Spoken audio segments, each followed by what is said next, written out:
Conceive, believe, achieve. This is former UFC middleweight champion of the world, Michael Bisping. Paddy the Baddy here. You're listening to Combat Sports UK. And you're watching Combat Sports UK. Rob Smith for Combat Sports UK, and I'm here with the true definition of a fighter, Justin Burlinson. Justin, just how special was this whole fight, with this whole moment? Did you ever think this moment wouldn't come? Yeah, a little bit. Especially when I was out with like the knee surgery, and then I got diagnosed with the cancer after. There was a couple of weeks where I was thinking in my head like I'm probably not going to fight again, but I didn't, like, deep down I didn't believe that. You know what I mean? I felt like my mind was trying to tell us that, but deep down I didn't believe it. I knew I was going to get back, and I knew if I could get back to training, I'd get back to fighting. So I was just every day just pushing forward, just trying to stay positive, even on the darkest days. You know what I mean? Just staying positive and thinking like I'm going to get back no matter what. And so, obviously, with the cancer diagnosis, the knee surgery, tell me, what was it like having that first training session back? I'm quite curious. What was that? Was that just like a massive moment of relief? After like having your first training session back after such a long time out? I don't know, it was a bit weird. I felt like everyone was just feeling sorry for us and taking it easy on us. So I didn't really like when I was going to spar, different places, and then like everyone was mentioning it, and like, oh, like obviously you can't be nasty to someone who's just had cancer, you know, you can only be nice to them.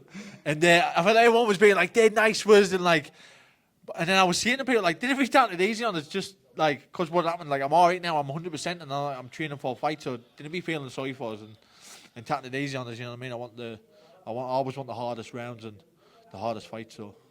And let's touch on the fight. A submission win against a very tough opponent. When you had it locked in, were you confident that was done and dusted? Nah, not really.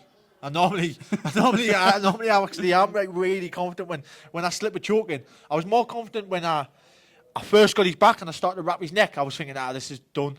And then when he started fighting out of it, I knew he was like pretty tough, and I knew I would like drowned him a little bit before I got that. Mm-hmm. Before I got the choke, any submissions on him, because he was an mug, you know what I mean? So I knew I drowned him a little bit before I got the submission.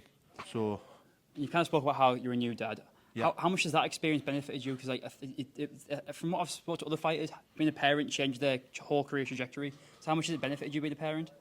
Yeah, it's obviously like it kind of not be motivation, you know what I mean? Mm.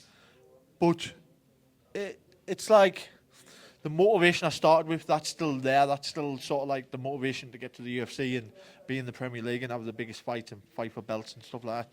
That's the motivation. But when you've had a baby, obviously it's like a different motivation in a different class, you know what I mean? Because it's more about just like providing for your family, where they didn't have to worry about anything, to worry about paying for food and stuff like that. And because obviously at the minute, like when you're working your way up as a fighter, like you've never got any money, you know what I mean? It's a struggle every day just to put petrol in your car to get to the gym, you know what I mean? So, but I'd rather be doing this than anything else. Last two from me. So during the whole fight week, I've seen pretty much every like local fighter in the card has been talking about you and how much of a fighter you are, and also you got such a buzz from the crowd. What was that moment like, and how much does the support from the fans and also your fellow colleagues, your fighters? How much does that support mean to you?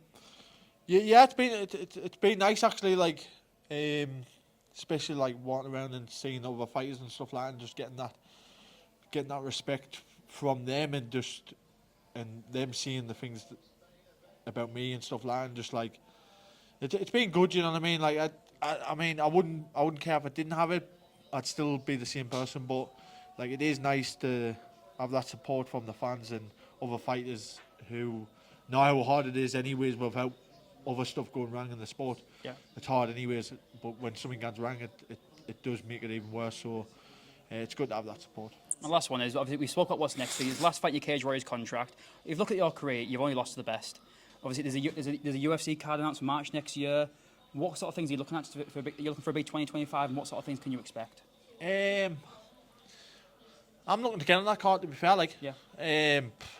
Get me on it. Yeah. Get me on it.